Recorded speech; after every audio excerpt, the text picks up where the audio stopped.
aqui já quebrou algum osso? Quem aqui já quebrou algum osso? Tem algumas pessoas que a gente já imagina já, né? Porque tem algumas pessoas que a gente já olha imaginando. Puxa, quantos ossos você quebrou, cabeça? Você deslocou o fêmur? Deslocou a cabeça do fêmur da bacia. Olha aí que interessante. Você fez isso como? É pronunciável no ambiente cristão? Campeonato de futebol. Esse campeonato aconteceu onde? Faixa de Gaza. Falei na faixa de Gaza, um campeonatinho de futebol. Ai, que beleza. O médico nunca tinha feito isso, só na faculdade. E aí, sabe, o médico ele já tinha 50 anos de profissão. Ele falou, lembro vagamente, fêmur. Ele foi olhar no livro, fêmur. Mas que bom, parabéns, foi muito bom. Neto, você quebrou o quê? E aquela coisa assim, bom. Antes dos 20 ou depois dos 20? Você escapou o quê?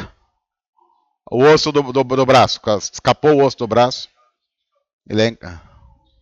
Quebrou o pulso. Tornozelo esquerdo 2 vezes. Que beleza, olha aí. E rompeu o ligamento. Quer dizer, olha aí. Lembra aquele filme, O Homem Biônico? Não sei se vocês lembram. Tinha esse seriado, né? O Homem Biônico. É mais ou menos isso. Mas isso é o que ele lembra, porque tem algumas coisas que ele não lembra. Dói, né? Eu não sei se vocês se lembram. Dói. Só que uma dor de quebrar algo é aquele tipo de dor que quando a gente lembra que dói. Mas não é aquela dor que volta a doer pelo simples fato de você se lembrar dela. Então, sei lá, eu mesmo, eu quebrei o braço direito já. Quando eu lembro que eu quebrei o braço, eu tinha 7 anos, eu lembro da dor. Mas eu não volta a doer, do tipo, olha, só de lembrar já doeu de novo. Não. Quebrou, põe gesso, beleza, recupera, dói. Dependendo do que você faz, você tem que fazer uma fisioterapia e vida que segue. No entanto, há algumas dores que não acontecem na pele, na carne e no osso, e que doem muito mais, que é a dor do coração e da alma. E eu acho que todos nós aqui, de alguma forma, temos algumas dores do coração e da alma para contar e para compartilhar. E o problema da dor do coração e da alma é que, geralmente, são dores que, quando você se lembra, elas voltam a doer. Pelo menos se não foram tratadas à luz da Bíblia.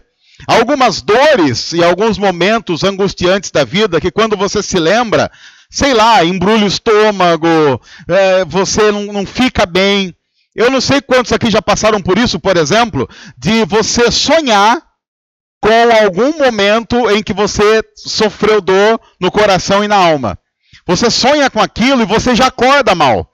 É um sonho que tem, inclusive, a capacidade de estragar o seu dia. Você acorda mal, você nota que você já acorda cansado, tenso, que você não acorda bem. Por quê?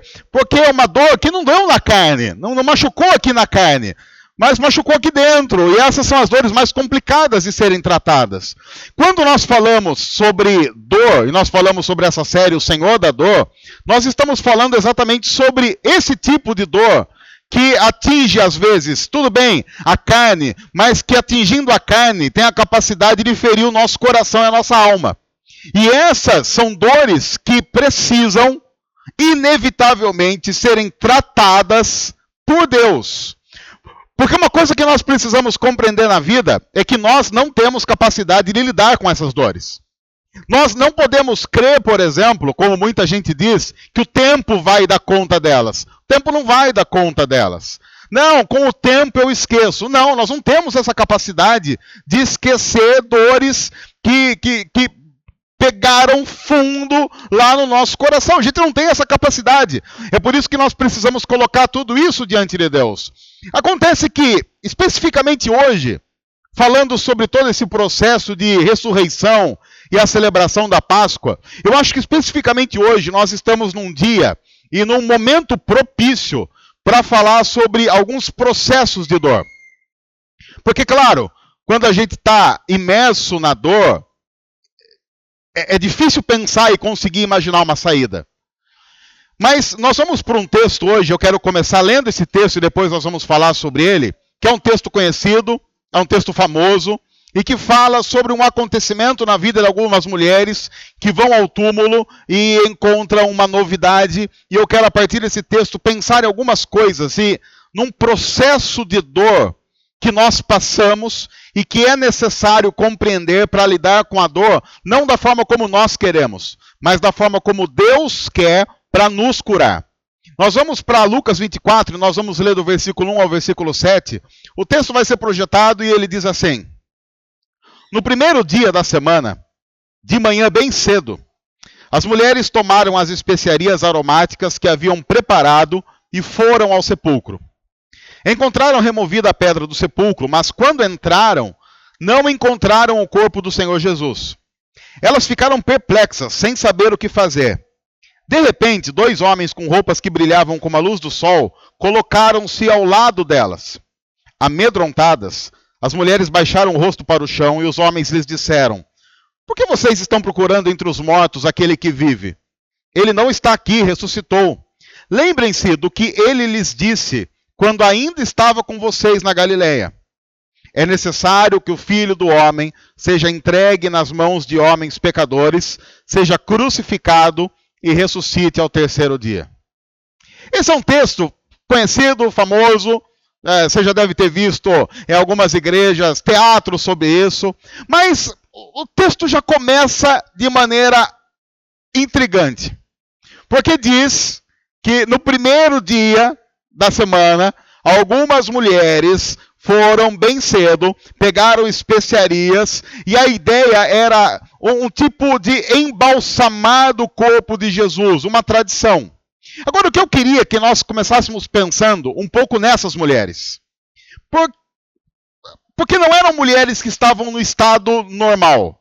Esse dia não era um dia normal. Vamos pensar um pouco no que estava acontecendo desde a última sexta-feira. A Bíblia diz que na sexta-feira Jesus foi morto.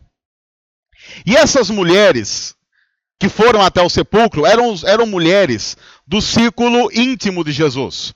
Elas não eram, tudo bem, tão íntimas como, por exemplo, Pedro, Tiago e João.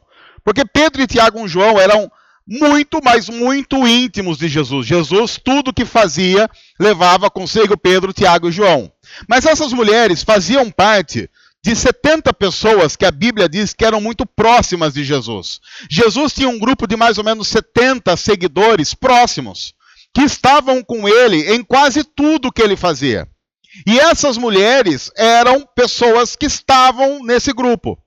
E elas então tiveram a oportunidade de passar com Jesus 3 anos aprendendo e vendo tudo sobre Jesus. E vamos combinar que em 3 anos dá para você conhecer bem alguém, não dá?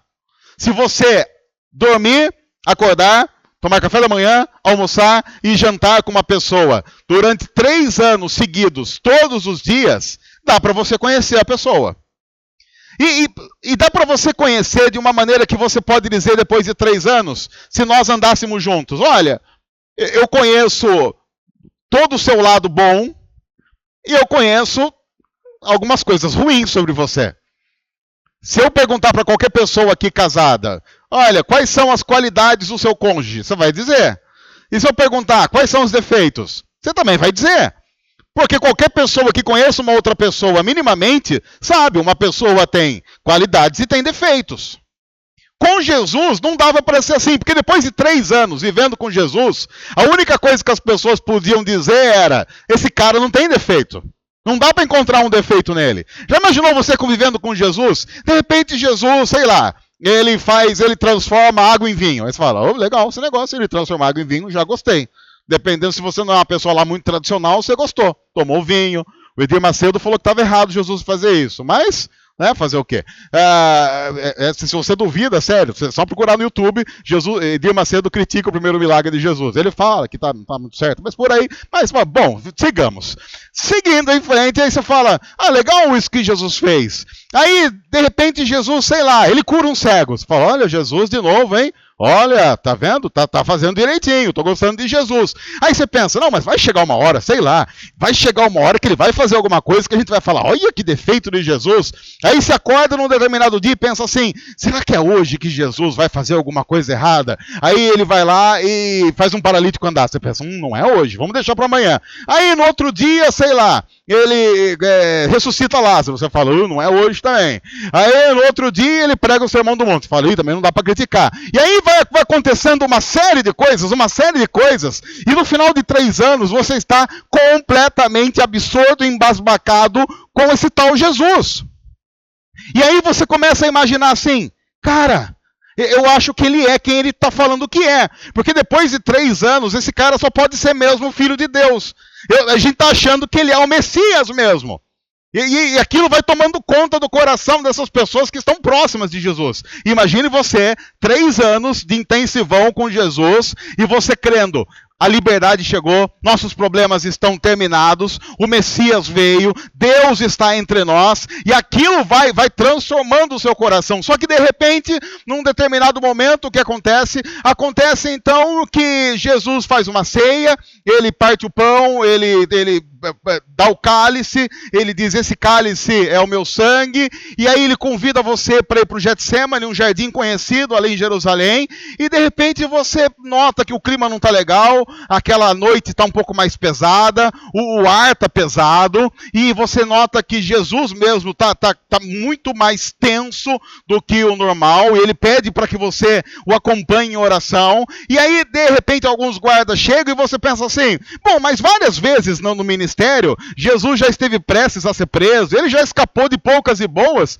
então você pensa, não, esse vai ser só mais um momento, então você imagina, a hora que os guardas chegarem, o Benerim vai tomar conta da situação e vai fazer assim, e todo mundo vai cair. Se você não sabe o que é isso, depois você pode ver no YouTube também, é aqueles pastores que quando eles fazem assim, e todo mundo cai, você pensa, a hora que os guardas estiverem chegando, Jesus vai fazer assim, todo mundo vai cair, mas acontece que Jesus não faz assim, e na primeira oportunidade alguém dá um tapa em Jesus, dá um murro em Jesus, você pensa, oi? O que está acontecendo? Peraí, tá estranho isso. E ele é levado para uma sessão de tortura. E você fica ali em volta da sala e você consegue ouvir o barulho da tortura. Das pessoas batendo, das pessoas dando tapa, murro, cuspindo em Jesus. E você pensa, peraí, Jesus deve ter alguma coisa em mente. Deve ter alguma coisa em mente, porque ele vai escapar dessa. Nós estamos há 3 anos com ele, a gente sabe do que ele é capaz. Alguém que é capaz de ressuscitar mortos, de fazer cego enxergar, paralítico andar, ele não vai deixar que isso aconteça. Mas de repente, quando ele sai daquela sala e você o vê, você vê que ele está com uma coroa de espinhos encravado na cabeça e há muito sangue escorrendo dele. E você pensa, opa, as coisas já passaram do limite. Isso já está além do aceitável. E aí você descobre que entre Barrabás e Jesus, eles fazem a opção por soltar Barrabás. E de repente você nota que aquele Jesus está carregando uma cruz e ele já não dá conta de carregar a cruz, e alguém é colocado no lugar dele para levar a cruz, até que você nota que o primeiro prego é cravado nele e você pensa, tá estranho demais isso, será que não vai acontecer nada? Deus não vai fazer nada, não vai vir um raio que vai fulminar todo mundo? E de repente ele tem os seus pulsos, ele tem o seu tornozelo cravado por pregos, aquela cruz é levantada, e a partir daquele momento começa um processo angustiante e agoniante. E você que está acostumado a ver crucificação, se você é um dos discípulos próximos de Jesus, você começa a entender a dinâmica do processo. Porque caso você não saiba, na cruz a pessoa morre por asfixia, pela incapacidade e impossibilidade de respirar. Funciona mais ou menos assim, você tem a pessoa crucificada, ela está com os braços abertos, e para que ela consiga respirar, ela precisa ficar ereta. Só que você deve se lembrar que para ela ficar ereta, ela tem que apoiar-se em pregos que estão encravados em si mesmo. O que vai produzindo uma reação em cadeia, e a pessoa que está crucificada, ela tem que tomar decisões. Por exemplo, ficar ereta e conseguir respirar e ter câimbras da cabeça aos pés, câimbras lancinantes, ou então soltar o corpo, e quando o corpo, ele solta o corpo, o seu próprio corpo fecha o seu pulmão, e quando você solta o corpo, você simplesmente não tem forças para puxar o ar. Então você tem que, a partir do momento da crucificação, tomar decisões. Fico ereto e tenho câimbras alucinantes para respirar, ou então simplesmente entrego, solto o meu corpo, mas não consigo respirar. Chega uma hora em que a pessoa simplesmente não tem mais forças para fazer isso, e ela não consegue mais se levantar, e ela morre por asfixia.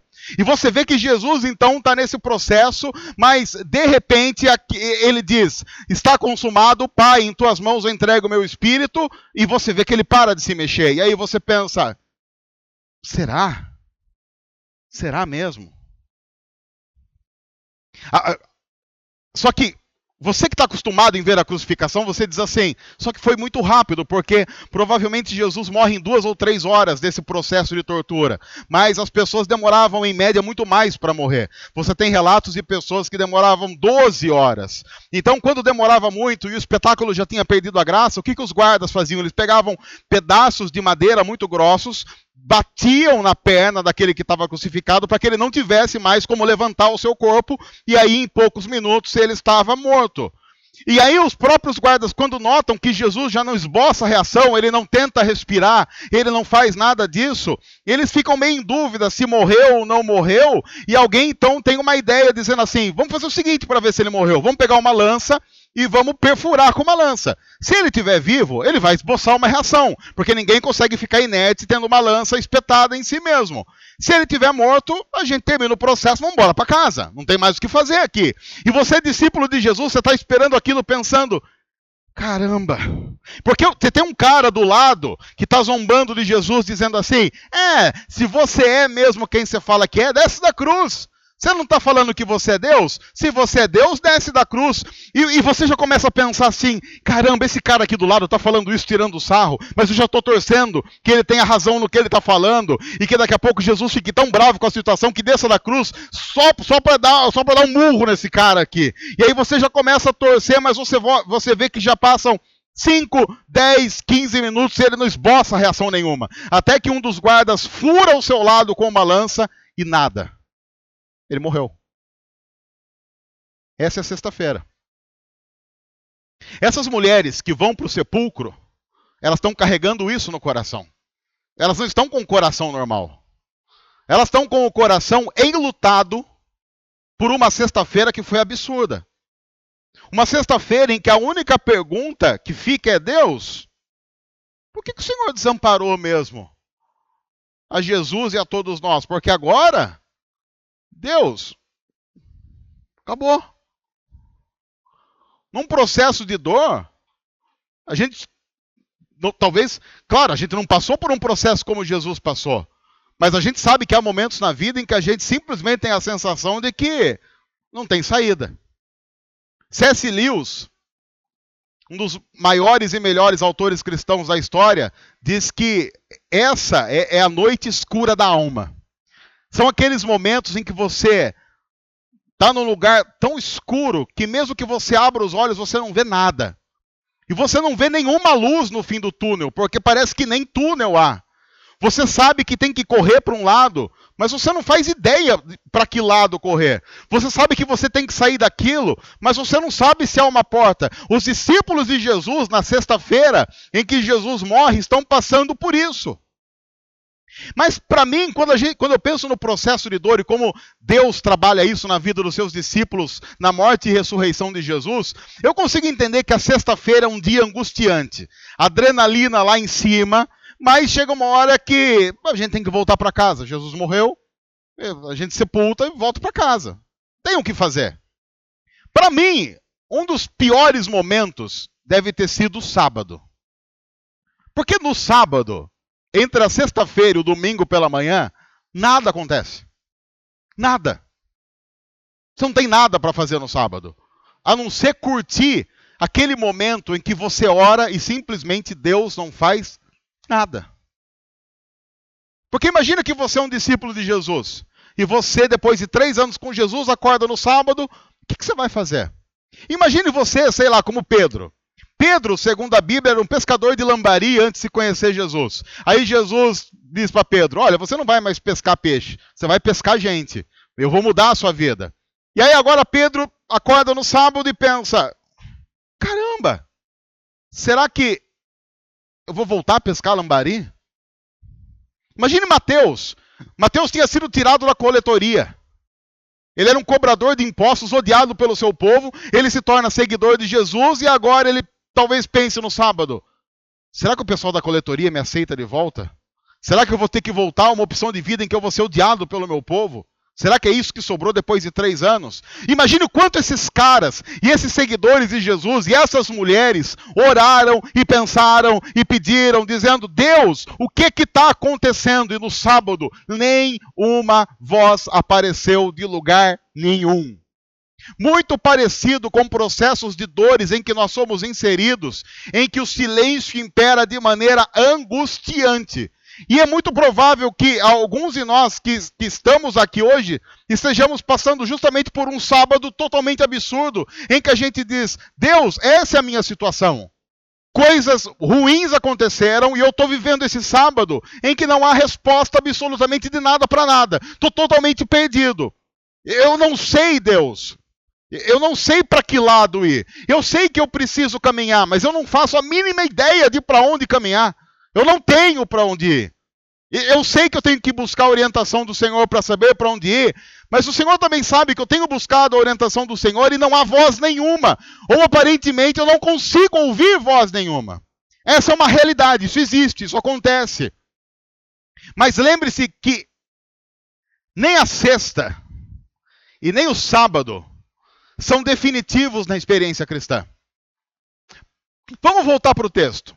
Porque você não pode se esquecer que essas mulheres chegam para o cemitério no domingo, logo pela manhã, carregando tudo isso. E elas chegam um momento que elas pensam assim: vamos lá embalsamar o corpo de Jesus, porque é o que sobrou fazer. É uma tradição judaica, havia mulheres em Israel que faziam isso, elas estão fazendo e estão cumprindo uma tradição.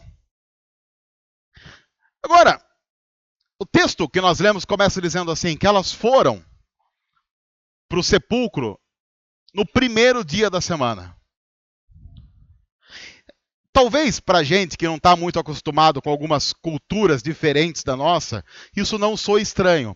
Mas se você pensar um pouco na cultura judaica, que é a cultura em que a Bíblia está inserida, você deve se lembrar que qual é o primeiro dia da semana na cultura judaica? Na cultura judaica, o primeiro dia da semana, que dá início a uma semana, é o sábado. O sábado é o principal dia, é o que dá início à semana. No entanto, nós temos um texto escrito num contexto judaico que diz que essas mulheres, foram ao túmulo no primeiro dia da semana. Mas que nós sabemos muito bem, pelo próprio acontecimento, que esse primeiro dia da semana não é mais o sábado, é o domingo. Isso para um judeu que está lendo, ele diz: cara, Lucas deu uma errada aqui que eu vou te dizer. Lucas, sei lá, nesse texto, ele pisou na bola, porque o primeiro dia da semana não é domingo, é sábado. Mas o que o texto está começando a tratar no coração daquele que está lendo é: cristãos, quando compreenderem o processo do que acontece na sexta, no sábado e domingo, vão compreender definitivamente que a vida não começa na sexta, a vida não começa no sábado, a vida sempre vai começar no domingo. Esse é o novo primeiro dia da semana para cristãos, porque cristãos não têm a sua experiência definitiva com Deus marcada apenas na sexta-feira. A sexta-feira é o início de um processo que vai culminar no domingo pela manhã.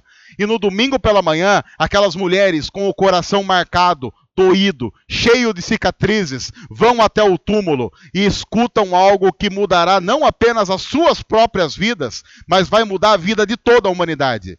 Ele ressuscitou. É engraçado o processo como Deus vai trabalhando, porque diz que essas mulheres entraram, não acharam corpo nenhum, e aí então 2 homens brilhando como a luz do sol vieram do lado dela. Agora, imagine que você está no cemitério cemitério da ressurreição, da saudade, ou lá da vila, você vai lá visitar o túmulo de alguém, você chega lá, você olha o túmulo assim, está vazio, você dá uma olhada. Não tem nem aquele saco preto, sabe? Porque não sei se você já passou pela experiência, porque funciona assim, nos negócios lá, como é que chama lá? Jazigo perpétuo. Você compra lá assim, você compra para 2. Tipo, cabe 2. Mas de repente morre um, morre 2, morre o terceiro da família. O que você tem que fazer para aproveitar? Você exuma um que está lá. Como que funciona a exumação, em termos bem práticos? Funciona assim. Eles vão tirar o caixão de quem você escolheu exumar. Eu já vi isso na internet, tá? Então estou dizendo por conhecimento de causa, porque tem vídeo disso na internet. E você fala assim, nossa, você foi idiota o suficiente para ver? Fui. Então funciona assim, sério mesmo. O cara tira lá, aí ele pega o corpo, que não é corpo, é só um monte de osso, tá a roupa lá, né? E o osso. Então eles pegam e fazem assim, ó. Então o corpo, tá aqui, faz assim.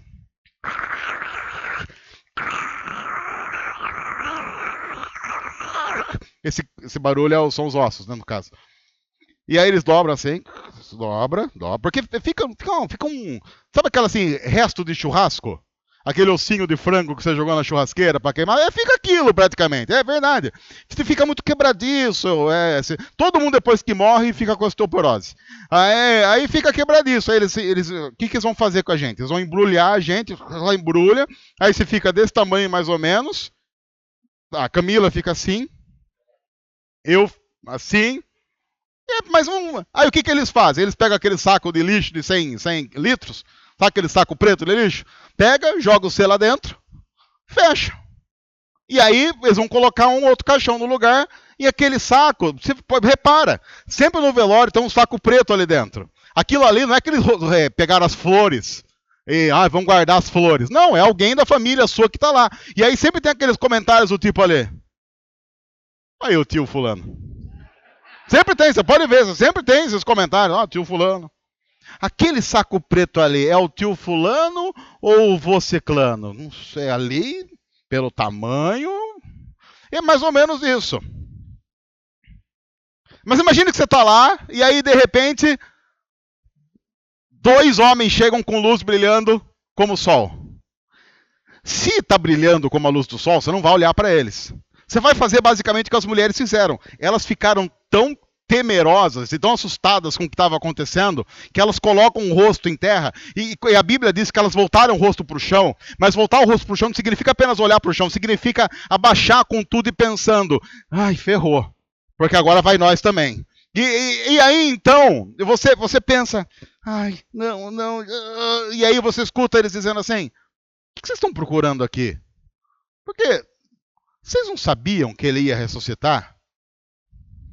Eu ainda não olhava, porque é sol, né? Então você não vai olhar, você vai queimar a retina. E aí os anjos dizem assim, vocês não lembram que ele disse várias vezes para vocês que importava que ele fosse entregue nas mãos de pecadores, morresse e ressuscitasse?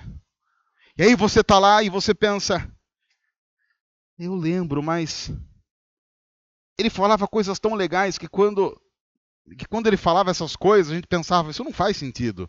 Isso não tem a ver com todo o resto. Isso não bate no contexto.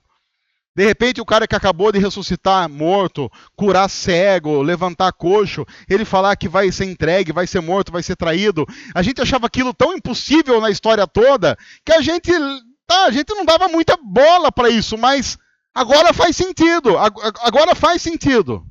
E como eram mulheres... E mulheres têm características especiais e reações especiais. E veja, mulheres, antes que vocês fiquem bravas comigo, eu não estou dizendo que vocês têm reações erradas. Eu estou dizendo que vocês têm reações características de mulheres. Porque se fosse o homem, o que o homem ia fazer? O homem ia ficar lá, porque o homem, o homem é curioso. O homem ia ficar lá e falando assim, tá, mas ressuscitou que horas? Porque, sei lá, elas foram lá pelas 7 da manhã, ressuscitou às 6, mais ou menos. Sabe aquelas perguntas idiotas para o momento que não vai mudar nada? O homem ia ficar perguntando, tá, e você sabe para onde ele foi? Tipo, foi para direita ou para esquerda? Porque tá querendo até bater um papo lá com ele, hein? As mulheres, elas entenderam o espírito da coisa, que elas fizeram o quê? Saíram correndo e foram contar para a galera. E aí, então, a vida começa a mudar de uma tal forma que... E a notícia parece tão boa que os caras não acreditam, porque no evangelho está escrito assim, que quando eles ficaram sabendo que Jesus tinha ressuscitado, o que os seus discípulos fizeram? Eles saíram contar para todo mundo? Não, eles se fecharam numa casa com medo, porque eles pensaram assim, a hora que os guardas souberem que Jesus ressuscitou, eles vão vir para cima da gente. Os caras eram tão idiotas que os caras não conseguiam pensar assim, bom, se Jesus ressuscitou, então a gente não precisa mais ter medo de quem matou a gente. Porque o que eles pensavam? Que os guardas iam pegar Jesus e rematar Jesus? Sei lá, fazer uma recrucificação? A crucificação, a Paixão de Cristo, parte 2, de Francis Ford Coppola, com participação de Mel Gibson como, sei lá, o diabo andrógeno, sei lá, apareceu de novo, porque tem um diabo andrógeno lá no filme do Mel Gibson. Eu não sei por que tem um diabo andrógeno no filme do Mel Gibson, que não faz sentido nenhum no texto, mas ele tá lá, é apenas para dar um toque pitoresco à crucificação. Imagina a raiva do diabo quando ele viu o filme. Falou, mas o que é isso? Estão falando que eu sou assim? Mel Gibson fez aquilo só para sacanear com o diabo. Mas tudo bem, mas vamos voltar à nossa história. Eles se fecharam numa casa, eles estavam com medo, e a Bíblia diz que eles estavam numa casa fechados, trancados. Aí simplesmente o que acontece? Jesus aparece no meio deles. Eles estavam com o coração tão marcado com a dor de sexta, e os acontecimentos de sábado, ou seja, o nada, que Tomé diz assim, eu não sei se é Jesus. Como que você não sabe se é Jesus? Vocês são trancados, a notícia é que ele ressuscitou, e de repente do nada ele aparece. O que aconteceu é que Jesus não abriu a porta. Ele aparece e as portas estavam trancadas. Ele aparece, imagina a gente aqui tudo trancado, Jesus aparece. Puf, e aí você fala, eu não sei se é Jesus. Não é Jesus, é quem então? E Jesus não chegou do tipo, ele chega para a porta e diz, abre-te, Jeová. Porque Jesus não ia falar César, não ia falar Jeová, que tem mais sentido, sei lá, em nome de Moisés, abre. Não ia falar isso. E ele diz, paz seja com vocês. E depois ele diz para Tomé, se você tem dificuldade para acreditar, veja aqui os ferimentos, pode tocar no ferimento. E a partir daí, tudo é novo. Tudo. Tudo. Se essa história é verdade, a sexta-feira não manda mais nada na nossa vida. O sábado não tem palavra para dar porque não tem palavra nenhuma.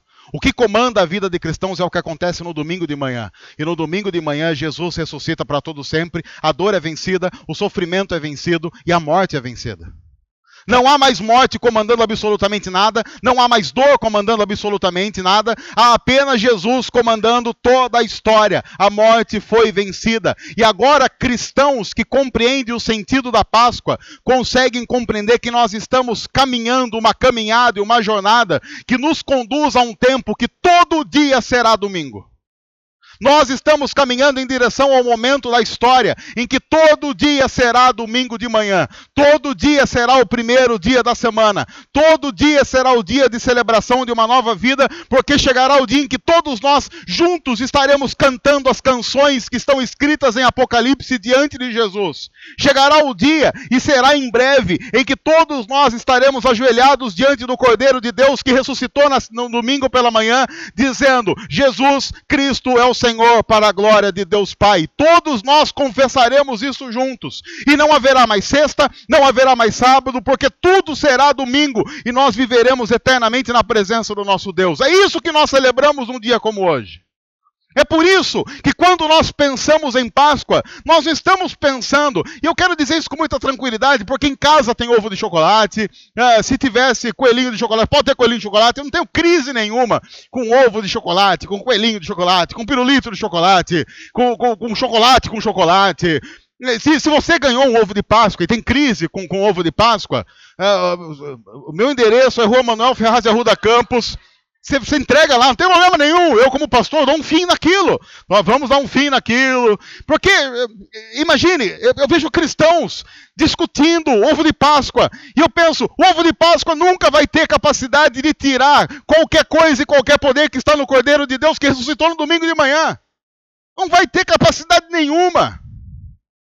O problema é quando as nossas crianças valorizam mais o ovo de Páscoa do que Jesus. Mas isso Não é problema das nossas crianças, isso é problema da cultura em que nós estamos inseridos. Quer ver só? Deixa eu fazer 2 críticas importantes ao que acontece hoje, especificamente hoje como igreja. Hoje, a maioria das igrejas cristãs tem menos gente do que num dia normal. Por quê? Porque nós estamos num feriado prolongado. E eu tenho pensado sobre cristãos. Cristãos, viajem para a praia. Praia é muito bom. Viajem, passeiem. Mas parem de fazer isso na Páscoa. Porque Páscoa não é um feriado que Deus inventou para a gente viajar. É um feriado que Deus inventou para a gente se conectar como igreja. Até porque tem muito cristão que fez a opção de viajar e não adorar na Páscoa, que na semana que vem, que é feriado prolongado de novo, igualzinho esse, não vai fazer isso. Fez a opção pela Páscoa, fez a opção errada. Porque Páscoa para cristão não é fim de semana de viagem, é fim de semana de adoração, em comunhão. E mais, tem um outro agravante. E eu vou dizer isso com muita tranquilidade, porque todo mundo aqui me conhece, sabe o que eu penso a respeito do assunto. Tem um outro problema que está impedindo muitos cristãos de celebrarem a Páscoa hoje. Nesse exato momento está jogando Corinthians e São Paulo. E tem muito cristão que fez a opção de não celebrar a Páscoa porque prefere assistir Corinthians e São Paulo. Todo mundo aqui sabe que eu gosto de futebol, que eu não tenho nada contra futebol. Mas hoje, especificamente, não é dia de futebol. Hoje não. Hoje não. Hoje é aquele tipo do dia que se meu time perder de 5-0, o que importa para mim é que o meu Senhor ressuscitou. Hoje, não.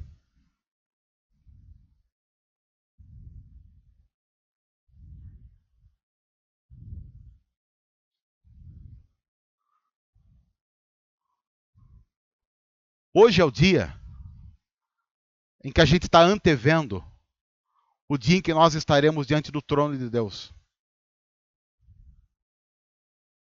Hoje é o dia mais importante do ano. Nenhum outro dia nesse ano será tão importante como hoje. Nenhum. Nenhum. Porque se Cristo não ressuscitou, tudo que nós vamos fazer em todos os outros dias do ano não tem sentido nenhum.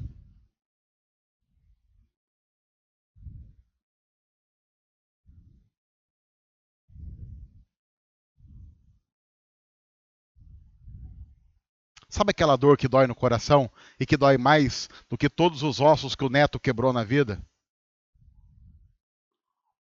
Porque o neto é um caco. Certo? Hoje, especificamente hoje, nós celebramos que aquela dor foi vencida. Definitivamente hoje, o nosso Deus é o Senhor da dor. E Ele determinou de maneira definitiva. Ela não manda mais. A dor da sexta, a solidão do sábado, se transformam num almoço festivo de domingo. Porque já imaginou o que essas mulheres não devem ter nem almoçado no domingo? Porque quando você está num clima de felicidade absurda, você não tem. Você perde a noção, inclusive. E cristãos perderam a capacidade de perder a noção de alegria em momentos como esse. Porque, imagina só, quer ver? Vamos fazer aqui uma experiência. Eu fiquei sabendo, fui informado pelo setor de assuntos importantes da vida moderna, que na última quarta-feira o sorteio da Mega Sena estava em 59 milhões. Confere? É isso mesmo? Ok? Não sei. Olha os crentes fingindo que não fazem ideia nem do que eu estou falando. Mega Sena, o que será que é isso? Mega Sena, vou ver aqui no Google o que é. Na última quarta-feira, então tá bom, então não vou mais perguntar, tá? Na última quarta-feira a Mega Sena estava sorteando 59 milhões. Era mais ou menos isso. Aí você tira imposto, aquela coisa toda, vai sobrar o quê? 10, 15 reais. Mas você tem lá a colaboração do Odebrecht, você tem que colaborar com o Odebrecht. Aliás, vou te dizer, pessoal do Odebrecht, Tá dando dinheiro para todo mundo e nós aqui, gente. Vamos lembrar aqui de Piracicaba. Vamos lá. Voltando. Abraço, Marcelo. Marcelo, chegado de todo mundo, hein? Aquele Marcelo é chegado de todo mundo. Mas voltando. Imagine que você jogou na Mega Sena e aí você vê lá o sorteio e você vê lá que você ganhou 6 números. Você ganhou 59 milhões. Eu imagino que a pessoa vai fazer assim. Oba! E aí o seu esposo está do lado e fala assim, o que foi, amor? Olha lá, tá vendo na televisão 6 números ali, amor? Ali, ó. 6 números. Aí, ó. É o mesmo, tá vendo? O concurso tal, os números ali, aqui. Aí seu esposo olha e fala, mas então, o que significa? Tá vendo o prêmio ali embaixo? 59.000.000,00. É nosso. Olha, amor, vai poder fazer progressiva se você quiser esse mês. Esse mês vira uma progressiva, hein? Pode marcar que, olha, e vamos pagar à vista dessa vez. Porque a situação tá tão brava que as irmãs já estão fazendo o quê? Financiamento de progressivo. Vamos fazer progressivo, nós vamos pagar em 100 meses. O pessoal vai lá na Crefisa. Pois não, quer uma progressiva? Vamos dinheiro. Bom, voltando. Que bom, amor. Então, acho que amanhã eu vou na Caixa. Mas, amor, você vai na Caixa amanhã cedo para fazer o quê? Não, para pegar o prêmio. Mas, amor, você tem aquela consulta amanhã de rotina. Consulta de rotina. Não vai dar para ir amanhã. Então, vou na sexta. Mas, amor, na sexta é feriado, não vai abrir a Caixa na sexta. Então vai ficar para semana que vem, então. Acho que eu vou na segunda. Mas, amor, não é na segunda que eu tenho aquele negócio lá para fazer? Então, na segunda. Eu vou ver se algum dia da semana que vem eu dou conta de ir. Então, eu vou... amor, tem que deixar... guarda isso daqui para mim. Mas onde que eu guardo? Sei lá. Põe em alguma gaveta aí qualquer, que depois a gente acha. Põe aí. Amor, eu não vou pôr numa gaveta qualquer. Eu vou deixar aqui em cima da mesa pra gente ver, pra gente, sei lá, não se esquecer. Mas, amor, olha, você não vai esquecer o seguinte, você deixa aqui em cima da mesa, bate o vento, aí esse papel ele cai no chão, e aí o Totó vem, você sabe que o Totó ele vê papel no chão, ele come mesmo. Aí você fala, não, mas não tem problema, não tá ventando. E eu não tô pensando em abrir a janela, mas deixa aí. Amanhã, vamos dormir, amanhã a gente vê o que a gente faz com isso. Você deve estar pensando assim, isso nunca aconteceria. Mude o bilhete pela Bíblia e mude a caixa pelo culto. Só faça isso e agora reconte a história. Mude o bilhete de loteria pela sua Bíblia e o ir à caixa pelo culto.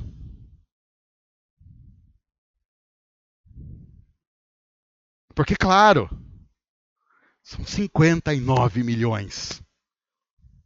E 59 milhões não se tem todo dia. Eu posso ter Jesus. Mas vamos combinar que Jesus é legal. Jesus com 59 milhões é muito mais legal. Vamos ser sinceros? Nem precisa chegar o domingo de manhã se no sábado rolar uns 59 milhões, hein? Porque com 59 milhões eu ajeito a costela. Eu ajeito a vida. Com 59 milhões que Jesus vá às favas. Ele não precisa ressuscitar para quem tem 59 milhões.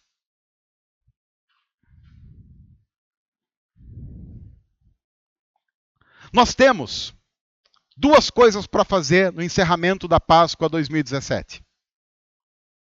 A primeira delas é celebrar muito, porque Jesus ressuscitou. Isso vai fazer com que a gente se encontre com Ele em breve. E a minha expressão tem sido cada vez mais e cada vez mais forte, dizendo: Maranata, vem, Senhor Jesus. Acaba logo com essa história. Acaba logo, Jesus. Não dá mais. A gente não é aquele tipo que quer ver o mundo acabar pelo mundo acabar. Eu não quero ver o mundo acabar, eu quero ver Jesus voltar. É isso que eu quero. Eu não sou o tipo da pessoa que eu não gosto de desistir. Mas eu não quero desistir. Eu quero viver a eternidade de maneira plena. Então, Maranata, vem, Senhor Jesus. A primeira coisa que nós precisamos e temos que fazer numa Páscoa, começa a celebrar isso. Um dia Jesus vai voltar, nós veremos o céu se abrir. E a segunda é lamentar a igreja. Não a nossa, mas também a nossa. Lamentar a igreja como um todo. Que simplesmente tem coisa mais importante para celebrar. Muito mais importante para celebrar. Páscoa é o momento em que a gente, sim, Senhor, obrigado porque é domingo de manhã. Mas, Senhor, não deixa mais a gente carregar o sábado para o domingo. Ensina a gente a viver o domingo, a celebrar o domingo, a louvar o Senhor no domingo e fazer isso para a glória do Teu nome. Ajuda-nos, Senhor, a fazer isso. Ajuda-nos a fazer isso, Senhor. Porque se Cristo ressuscitou, se é verdade, e vamos imaginar apenas por um minuto que é verdade, Ele está aqui. Nesse exato momento, Ele está aqui. Jesus não está lá, está aqui. Você vai chegar na sua casa hoje, Ele está lá. Se Ele ressuscitou, Ele está lá. Porque se é verdade que Jesus ressuscitou, é verdade o que Ele disse. Eu estarei com vocês todos os dias, até o fim. Eu estarei com vocês todos os dias, até o fim. Essa é uma boa notícia. Deus, muito obrigado pela Páscoa. Nós não queremos que o Senhor nos deixe viver isso como um comércio ou como qualquer coisa. Nós não queremos, Deus, como igreja, fazer desse momento apenas mais um momento. Esse é um momento para nós. E nós queremos dizer, como o teu povo reunido nesse lugar, e no lugar daqueles que nos ouvem e nos assistem em qualquer lugar desse mundo. Louvado seja o Senhor pela Páscoa. Louvado seja o Senhor pela Páscoa. Engrandecido seja o Senhor. Que o teu nome seja glorificado. E que o Senhor use as nossas vidas para que isso também aconteça. Mas também, Deus, nós queremos pedir perdão pela tua igreja. Pela forma tão mesquinha e pagã que temos tratado algumas coisas. O Senhor sabe muito bem como isso tem acontecido. Perdão por isso, Senhor. Nós queremos pedir mais uma vez que o Senhor nos converta a Ti. E que essa conversão aconteça para a glória do Senhor e também para a bênção em nossas vidas. Nós nos colocamos diante do Senhor como Teu povo nessa noite e louvamos o Teu nome, em nome de Jesus. Amém.